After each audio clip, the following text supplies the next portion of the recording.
तोहरा के देख के दिल मान गइल, सांस में बसल बा तोहर नाम।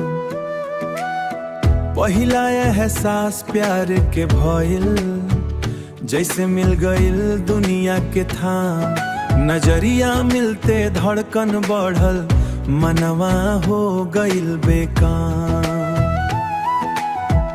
चुपके से दिल में घर बना के तू बन गइलू हमारे अरमान। जब से नजरिया तोहसे टकराइल,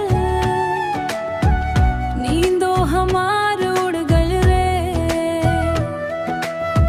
चांदनी रात में तोहरे याद मनवा अकेले रो गइल रे। हंसी तोहर जादू जैसन दुख सब दूर भगा गइल। धीरे धीरे प्यार के डोरी, हमारा धीरे प्यार के डोरी हमारा दिल से जुड़ गइल रे।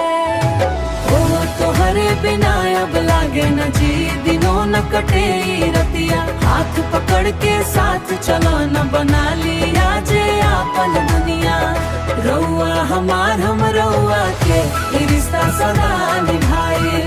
जन्म जन्म के साथ रही यह बात के कसम खाए। सपना में रोज तू आजा, मुस्की दे के मन बहलाऊ।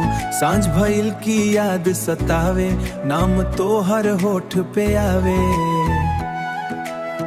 राह देखी हर एक पल तोहरे, दिलवस तोहरे चाहत पावे। प्यार के ई मीठा सफर में साथे साथे कदम बढ़ावे।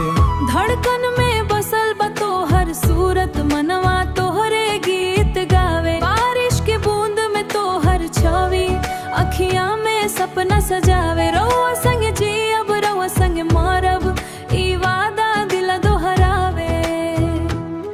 सुख दुख में हाथ थाम के जीवन भर साथ निभावे। धीरे धीरे समय बीत जाई, प्यार हमार न कम होई। हर जन्म में तू ही मिलो, बस दिलवाई दुआ मंग होई।